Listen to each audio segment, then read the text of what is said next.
Salve, salve quebrada! Mais um dia que a gente achou que nunca chegaria, e sim, depois de longos 10 anos, o filme do Flash está entre nós. Teremos Flashpoint, teremos o fim do universo DCU, como a gente conhecia, para entrar na nova saga do universo DCU do James Gunn. E esse filme faz esse fechamento de ciclo e a abertura de novas possibilidades de forma muito bem feita. É um ótimo filme. Tudo que você quer ali tem ação, drama, piada, lutas, reviravoltas, participações especiais, o fanservice que a gente gosta, mas acima de tudo, é um ótimo filme. Tem um pequeno probleminha ali, que é os tal dos efeitos especiais que a galera tá falando aí, mas a gente vai fazer esse vídeo correndo para chegar nos objetivos, e se você ficar comigo até o final do vídeo, eu também vou deixar um bloco ali com spoilers para você entender o que está rolando nessa trama, mas já adianto, vale o ingresso, vai lá conferir na tela grande, prestigiar o filme do Velocice Escarlate, fechou? Mas tudo isso, lógico, depois da vinheta. Então, bora pra vinheta correndo, no estilo Flash.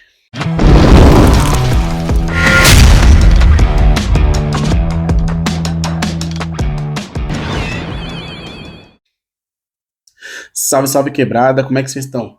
Se você já chegou até este ponto do vídeo, não se esqueça de deixar aquela famosa curtida, se inscrever aqui no meu canal, deixar o seu comentário, fazer parte dessa comunidade que vem crescendo aqui com muito esforço, com muito trabalho árduo, e graças a vocês eu continuo aparecendo aqui. Então, deixa o sininho ativado, que assim que eu subir um vídeo, vai chegar a notificação no seu celular e falar, vai lá, que tem vídeo novo do Pedro lá no Quebrada Geek, fechou? Bom, Flash é um baita filme? Eu gosto muito de fazer essas comparações porque a gente lê muito do que aparece na internet e confesso que eu sinto que a crítica ela tem uma mão violenta ali, pesada, quando se trata da DC. Esse filme, tranquilamente, se ele subisse com o logotipo da Marvel ao invés do logotipo da DC, e eu gosto da Marvel, que fique claro, eu não tô aqui criando essa rivalidade, ele seria muito mais aclamado do que ele está sendo comentado. E tem vários pontos aqui que eu quero abordar, como não só o filme, mas para a gente entender o quanto esse filme ele é pesado dentro da DC, o quanto ele é significativo para esse universo e ainda assim como ele é um filme, tá? Então, tenho acompanhado as críticas, assim, já vou citar logo de cara, o Ezra Miller ele está incrível no filme, incrível. Só que ele estar incrível no filme não anula os problemas que ele possui na sua vida particular. E aí tá o ponto que eu queria trocar com vocês. O filme não é só o Ezra Miller. Além de você ter os grandes atores que estão ali inseridos, tem a produção, tem a galera da pós-produção, tem a direção, os roteiristas, tem muita gente envolvida e o pessoal tá analisando esse filme só levando em consideração o histórico do ator, que é problemático. O Ezra Miller é uma pessoa problemática que, segundo ele, está buscando uma melhora social ali, fazendo psicólogo, terapia, N coisas ali, mas o cara que vai analisar, que acessa o filme antes do fã, né, o crítico acessa o filme antes do fã, ele não pode fazer uma crítica em que ele diz assim, não quero falar nada sobre o filme, eu vou só falar do Ezra Miller, que ele é um ator problemático, que ele é uma pessoa ruim, etc. E essa crítica ser contabilizada, ele não está falando sobre o filme, ele está falando somente sobre a pessoa, não é nem o personagem, é sobre o ator que está ali. Então eu acho que isso foi um pouco ali fora de tom, um pouco talvez injusto, que o Ezra Miller seja punido pelos problemas e crimes que ele vem a ser cometido. Ali do que eu li, parece que ele realmente foi condenado em uma coisa, os outros acabaram pagando fiança em coisas que são crimes menores fora aqui do Brasil, mas a gente precisa saber separar. A Marvel tem atores envolvidos em polêmicas, em citações de coisas hediondas que não vale a pena citar aqui agora, e as produções dela continuaram seguindo normalmente, aclamadas pela crítica e fingiram que esqueceu. Então, eu vejo que existe ali uma má vontade com algumas coisas que a DC produz, tá?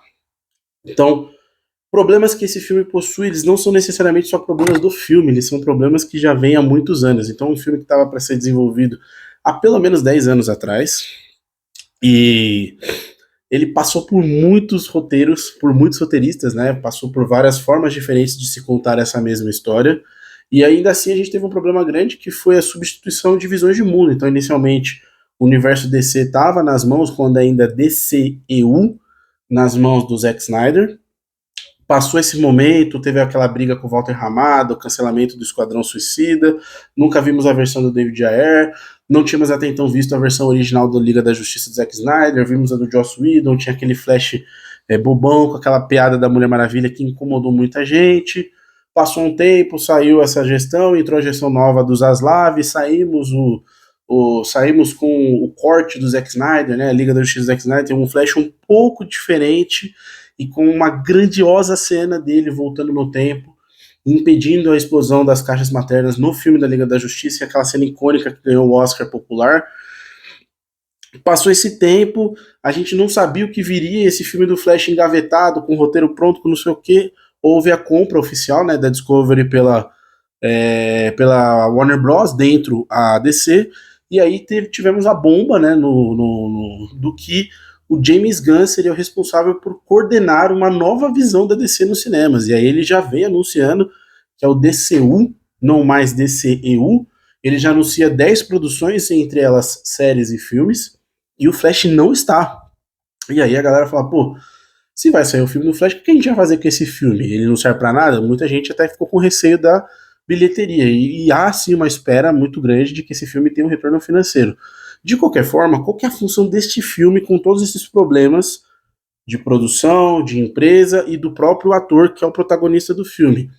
Ele tem a função de fechar o DCU e deixar o terreno limpo para o início do DCU do James Gunn. E, para mim, tá? Ele cumpre essa função. Mas não é que o filme é feito para isso, até porque ele passou por algumas formas diferentes de se enxergar este roteiro. Mas ele, como filme, existe sozinho, ele funciona como fanservice e ele funciona como aquele que vai limpar o tabuleiro. Igual tem aquela citação para quem assistiu Liga da Justiça Sombria, Guerra de Apocalipse. Quando o Constantine vira pro Flash, fala para ele fazer o Flashpoint de novo, para limpar o tabuleiro, que seria melhor o que viria depois do que eles tinham aquele ponto, né? Então, para mim, esse filme entrega como filme e como fechamento de um arco muito problemático que foi o arco do DCU ao longo de todos esses anos, que tiveram bons filmes, mas não é um bom universo, não é um universo que foi bem montado, bem elaborado, que a gente espera agora que saia nas mãos do James Gunn. Então, posto esses problemas na mesa, vamos direto ao que interessa. O filme é bom? Eu achei o filme incrível, incrível, porque assim, o Flash é um personagem muito importante para quem curte super-heróis, principalmente quem é fã da DC. E, pô, era muito triste você olhar para o cinema com todos esses live actions e não ter o Flash. O Flash era, tipo assim, um personagem de aparição ali. Quem acompanha as histórias do Flash, quem conhece o personagem, quem curte essas histórias em quadrinhos, sabe que ele não é só um personagem que corre.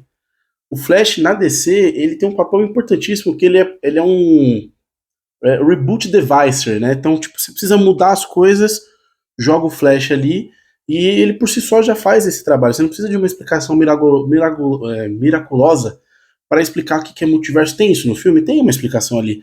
Mas o Flash, ele não tem aquela dificuldade, por exemplo, que os Vingadores tiveram de reunir as joias, voltar no tempo, arrumar isso. O Flash volta no tempo, faz as cagadas dele, altera ali a temporal e ponto, tá feito o que você queria. Entende? E aí, o que esse filme traz, tá? Então, primeiro assim, voltando a falar do Ezra Miller. Ele é uma pessoa problemática, segundo ele, no tapete vermelho, na Premiere, ele tá buscando ajuda, ele tá tentando se recuperar, resolvendo esses problemas, e eu não vou analisar a pessoa, não sou o Léo Dias, eu não tô aqui para fazer a crítica do Ezra Miller civil, estou aqui para fazer a crítica do ator entregando o Barry Allen no filme do Flash. E ele entrega muito, a atuação dele é incrível, porque ele faz dois personagens que têm o mesmo rosto, muito parecido com o que a gente viu no Doutor Estranho, quando aparece vários, só que você consegue sentir as personalidades de forma diferente. E qual que é o pulo do gato aqui do filme? O Ezra Miller, que está contracenando com o Ezra Miller, como Barry Allen e Barry Allen no filme, eles são o mesmo personagem, só que linhas diferentes do tempo e de idades diferentes. Então, a atuação do Ezra Miller, além de uma atuação muito dramática, o filme tem picos de drama muito alto e muito bons. Não é aquele drama bobão, aquele drama forçado, porque apesar da gente ver nos trailers a Supergirl, o Zod e os dois Batmans, do Ben Affleck e do Michael Keaton, o filme é do Flash, das 2 horas e 20 de filme, esses caras aparecem muito pouco, apesar dos trailers utilizar eles para vender o filme, é normal. A gente tá falando de Hollywood, a gente tá falando de propaganda, mas o filme é do Flash, então pelo menos 1 hora e meia de filme, você vê só o Flash em cena, você não vê outro personagem, você vê 2 Flashes, inclusive, mas você não vê os personagens que você tá imaginando que vai aparecer o filme inteiro, então é um filme solo, de encerramento de universo, com as suas participações especiais, que a gente vai falar sobre isso com mais calma depois, tá? E aqui, esses personagens que o Ezra Miller está interpretando, é como se fosse uma versão dele criança, contracenando com uma versão dele do futuro, e essa versão dele do futuro adulta, enxergando o quanto ele era bobo ou infantil como criança, enquanto a versão dele infantil e boba, enxergando o quão legal ele é como adulto. É como se fosse ele olhando pro espelho, mas com versões diferentes. Por isso que eu falo aqui, o CGI que eu já vou bater, que eu acho que talvez seja o ponto mais fraco do filme, ele para mim não me incomodou. E eu acredito que assim, o grande público, né, que não é a galera que faz crítica, que não é a galera que se incomoda com CGI ou que sabe o que é CGI, não vai se incomodar com isso. Dá para você perceber que realmente tem cenas que o CGI parece até que ele tá inacabado. Que você olha aqui e fala, pô, isso aqui é um boneco de videogame, dá para perceber, mas é para quem tá predisposto a encontrar esse erro. Para quem vai assistir o filme assim, eu não tô passando pano, porque eu pego muito pesado no CGI, tanto da Marvel e no da DC que vem aparecendo. Só que aqui você dizer que o filme é ruim só pelo CGI, você anula um grande roteiro que ele traz. É um filme que ele consegue pegar o seu protagonista, e eu tenho que tomar muito cuidado com o que eu vou falar agora, para não dar spoilers antes do bloco, correto? E você trabalhar todas as camadas que envolvem no subtexto da responsabilidade, da viagem no tempo e de quem é ele como personagem. Ele ainda busca as respostas do que ele representa para a Liga da Justiça, do filho que tem um pai preso e do filho que quer a mãe de volta. Então ele lida com todas essas nuances e interpretando 2 personagens. Então, tipo, era uma cena que ele gravava falando, olhando pro nada, ou talvez pro espelho. Depois ele resolvia essa cena com um timbre de voz diferente. E o mais legal é um filme que tem muita piada, mas é aquilo que eu já disse pra vocês. Me incomoda quando o personagem da HQ é descaracterizado. Ah, Pedro, mas e o cara que não lê HQ? Ele é obrigado a ver um personagem chato ou talvez mais fechado porque a galera da HQ viu? Não, não é esse o ponto. Só que o Flash, ele funciona justamente porque ele é a criança dentro ali da Liga da Justiça. Não que ele seja uma criancinha, mas ele é infantil mesmo. É o que faz piada besta, piada fora de tom. Então, isso tá aqui no filme. E aí você consegue sentir uma versão madura e uma versão totalmente infantil contracenada pelo mesmo ator olhando para ele e chorando. E a gente tá falando só de um filme de super-herói, não é um filme de Oscar que você vai ver algo grandioso, mas é uma baita atuação que o Ezra Miller entrega nesses 2 personagens e você compra para você faz sentido aquilo que ele tá passando. Então, o CGI tem ali umas 3, 4 cenas, geralmente as cenas da força de aceleração, dá para você perceber que é bonecão, mas ali na força de aceleração você ainda compra a ideia pela forma que ela é apresentada. Então o CGI não te tira do filme nisso, e você acha incrível aquilo, a forma como o Andy Muschietti desenvolveu a força de aceleração diferente do que a gente tinha visto com o Zack Snyder. O CGI aqui ele não atrapalha pela forma que é retratado, vocês vão entender quando vocês assistirem. Só que tem cenas do filme que tá acontecendo todas essas coisas que você percebe que são os bonecões de fato. A primeira cena do filme de introdução ela é incrível, incrível, uma das coisas mais legais que eu vi de super-herói, mas dá pra você ver que ela é totalmente carregada de um CGI que não é bem feito. Mas é aquilo que eu falei, aos olhos das pessoas que não sabem sobre exatamente o que a gente tá falando, vai passar. Para nós que já estamos caçando isso, esperando encontrar esses erros, a gente realmente vai perceber. Não me tirou a emoção, não me tirou de dentro do filme, mas é perceptível sim. E eu particularmente acho que um filme que tem 10 anos praticamente de atraso, ele sair com esses problemas, eu acho lamentável. Mas aconteceu e o filme tá aí. Roteiro muito bom, como eu disse. Ele circula o Flash, o objetivo é esse. Então você tem um Flash ali que encontra um Ben Affleck vivenciando o Batman definitivo, talvez, dele, que é um Batman mais inteligente e que tem em comum esse dilema de ter perdido os pais, assim como o Barry Allen. Tudo bem que o pai dele tá vivo, mas ele tá preso e a mãe morreu. Então o Batman decide ajudar o Barry, só que ele fala, cara, você tem que tomar cuidado, porque se você voltar no tempo, qualquer coisa que você mudar lá vai reverberar no futuro. E aí o Flash fala, não, eu não vou fazer isso. Ele fala, você não pode interagir com as coisas, porque ele já sabia que o Flash seria inconsequente e tentaria fazer isso por si só. Só que nesse intervalo de tempo, você percebe o quanto esse elo ele não é forçado. O que conecta os dois personagens é o sentimento de perda. Não é só porque eles são heróis. Antes do Flash e antes do Batman, você tem o Barry Allen e você tem o Bruce. E você tem crianças que nas suas infâncias sofreram os traumas de perder alguém querido. O Bruce viu os pais sendo assassinados e o Barry encontrou a sua mãe morta com uma faca na cozinha e possivelmente falaram que o assassino era o pai dele. E ele sabe que não foi o pai, mas eles não conseguiam provar. E aí o Barry volta no tempo, pá, cai num outro universo, e esse universo, esse pequeno spoiler não vai estragar porque ele busca a Liga da Justiça porque ele vê no jornal que o Zod tá vindo pra Terra, e ele lembra dos episódios, inclusive essa volta no tempo faz a gente se conectar com uma versão diferente do que a gente já tinha visto na invasão do Zod, e eu acho isso muito legal, porque esse universo ele tinha muito potencial para ter evoluído, mas deu errado. Porque primeiro a gente assiste o Homem de Aço, e você tem a visão da destruição de Metrópolis pela perspectiva do Super-Homem lutando com o Zod. No Batman vs Superman, você tem a perspectiva da destruição de Metrópolis, do Super-Homem e do Zod lutando, mas do olhar do Batman.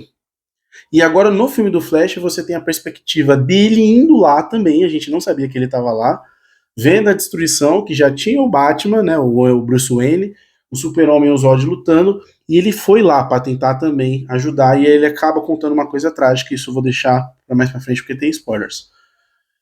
E aí nesse universo ele consegue encontrar a mãe dele, só que ele não percebeu que ele voltou no tempo, e ele não é que ele não existe ali, ele ia ser ele lá, ele só voltou no tempo, então tem um Barry menor, que é o que ele vai contracenar, que a gente viu nos trailers, não tem nenhum spoiler aqui, e aí agora ele precisa lidar com essa complexidade de achar um Barry que ainda não é Flash e ele sendo Flash num universo que ele não deveria estar para tentar impedir uma tragédia que ele não pode contar, porque senão ele vai modificar a linha do tempo.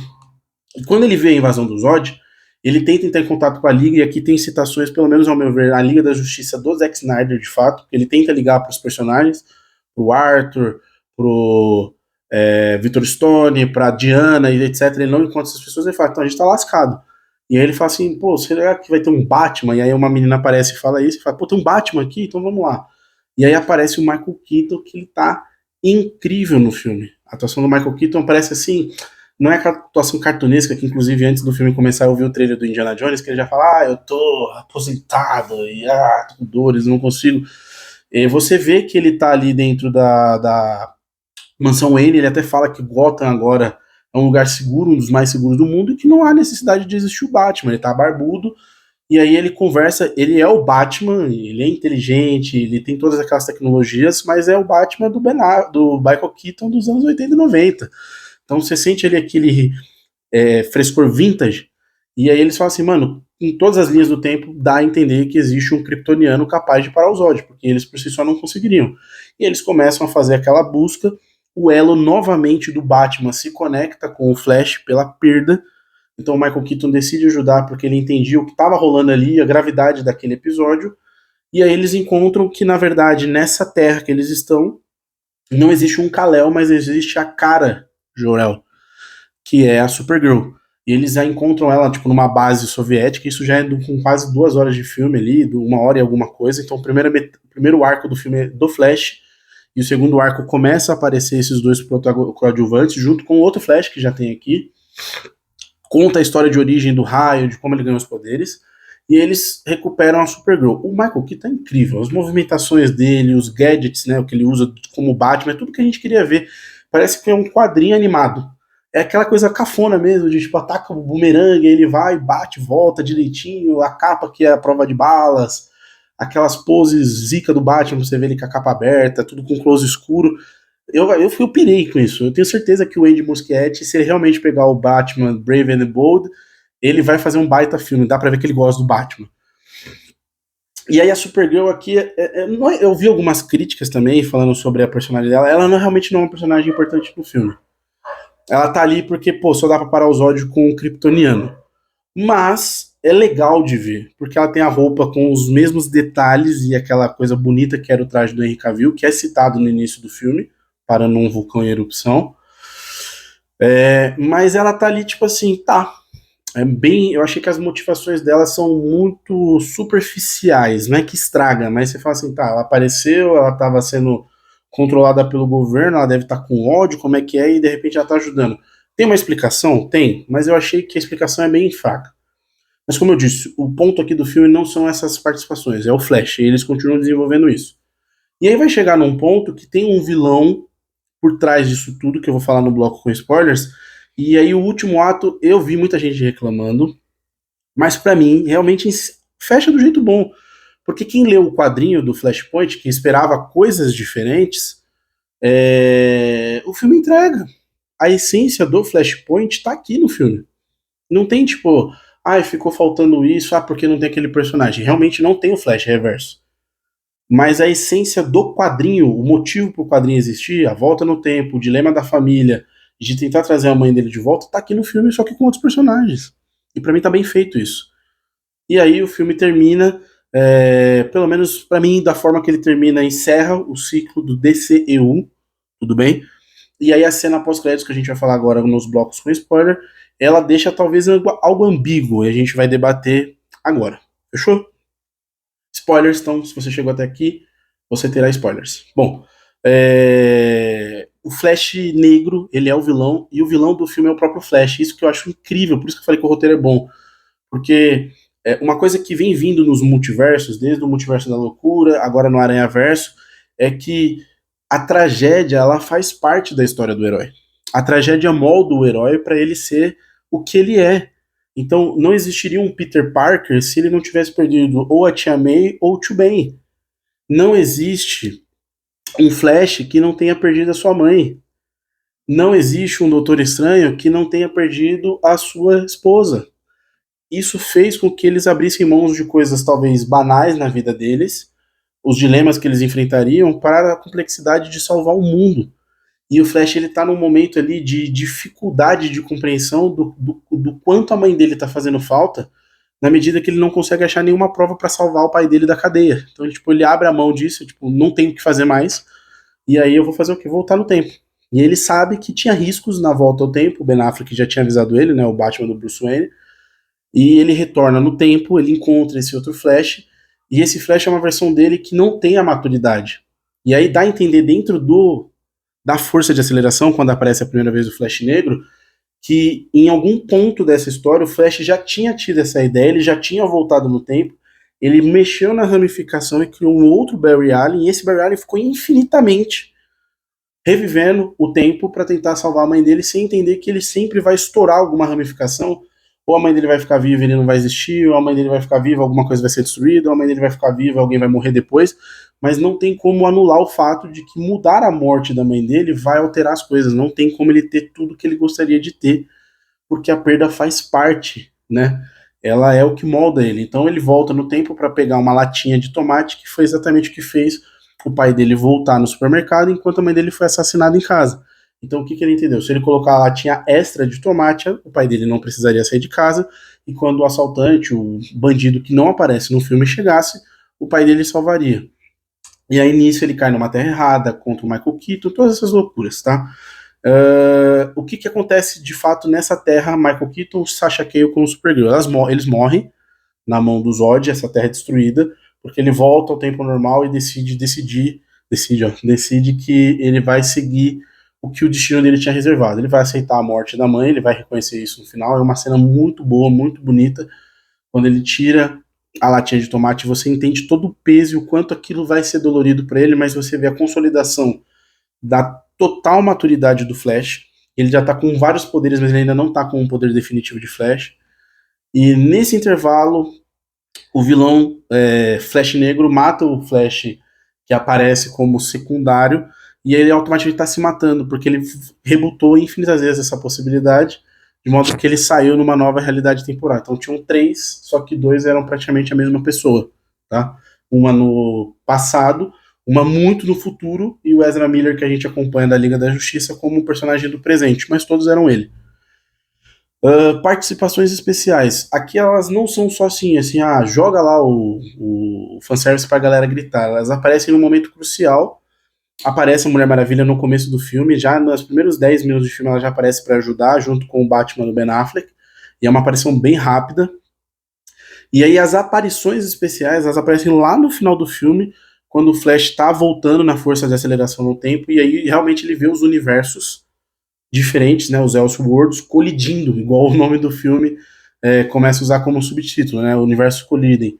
E aí você vê o universo do Christopher Reeve, você vê o Batman do West, você vê o Superman antigo, apareceu o Superman do Nicolas Cage, que eu achei uma cena incrível, ele bombadão, com cabelo grande, lutando com um inseto ali alienígena, com aquele olho de vilão, né, que o Zack Snyder caracterizou ali, que muita gente não gosta. Não apareceu o Grant Gustin, que pra mim foi um baita tiro no pé, mas assim, funciona. E como que esse filme termina? Depois de tudo isso, o Flash volta no tempo, ele decide que não vai mais bagunçar a linha temporal, que ele vai aceitar o destino dele na Terra principal. O pai dele é libertado e ele fala, puta, deu tudo certo. E aí ele recebe a ligação do Bruce Wayne. Quando ele atende a ligação, ele fala, nossa, Bruce, que bom realmente te ouvir, não sei o que, não sei o que lá. E aí vem o carro, o mesmo carro que apareceu no início do filme com o Batman Ben Affleck, e quando sai é o George Clooney. O que eu entendi, eu posso estar errado, ele foi para um terceiro universo. E pode ser que esse universo ele não volte a ser frequentado nos filmes. Então, tipo, ele vai ficar lá. O universo do Michael Keaton já era. O universo principal dá a entender que já era.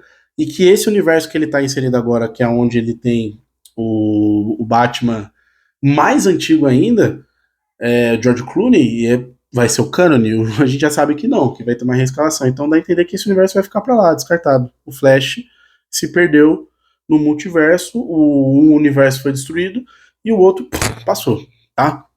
Cena pós-créditos. É ele interagindo com o Jason Momoa, que faz o Aquaman, mas ele não é o Aquaman, ele é só o Arthur Curry, é um cara que tá bêbado. O que eu realmente entendi, que nesse universo que ele tá, a cara do ator existe, do jeito que a gente conhece, mas ele não tem nenhum tipo de poder.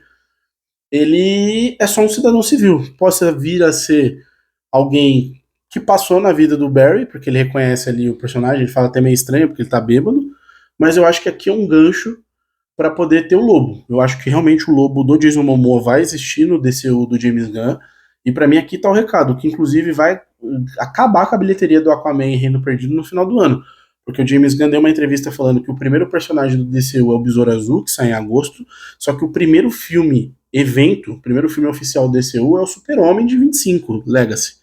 Super-Homem legado dele. Então os caras olhou e falou assim, ó, esquece aí o Aquaman, mano. E pra mim esse pós-crédito é tipo assim, ó, Aquaman já era, eu acho que ele não volta como Aquaman, mas o personagem Jason Momoa segue no DCU e possivelmente como Lobo. Então, galera, eu saio muito satisfeito, a primeira cena ela é incrível, gostei da forma da retratação dele na força de aceleração, a corrida eu vi alguma galera reclamando, mas gente, não tem que ser igual, tá? Eu acho que o charme do Flash, principalmente do Mercúrio, que eu vi muita gente comparando com a Macari dos Eternos, é que o Flash ele pode voltar no tempo, ele não é só corre. Esse pra mim é o ponto. A gente acha que o Flash é um personagem que corre muito. Ele é mais complexo que isso. Ele volta no tempo, ele muda linhas temporais e ele corre muito. Ele não é só a corrida. Então acho que quando os caras pegam o Flash para adaptar, tem que levar em consideração essa possibilidade que ele tem de desacelerar as coisas ou acelerar e de retroceder no tempo.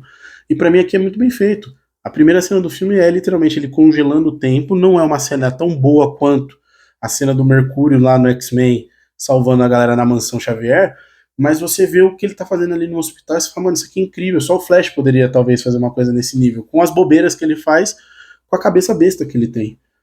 Então eu saí feliz do cinema, saí realizado de, tipo, eu vi esse DCU, eu sofri com esse DCU, e agora eu vou desfrutar do novo DCU do James Gunn, que eu acredito que a qualidade vai ser melhor, e satisfeito com as aparições, satisfeito com o filme em si, não é um filme que vai precisar de uma continuação, é um filme do Flash, fechado no Flash, com algumas aparições, e isso segue. Então deixa nos comentários se você já assistiu, se você pretende assistir, se você gosta do Flash, se você tá hypado, quem você gostaria de ver, quem você não gostaria, o que você espera do novo universo, mas corre. Corre para fazer isso e não se esquece de deixar a curtida, comentário, se inscrever no meu canal e ativar o sininho. Corri. Valeu!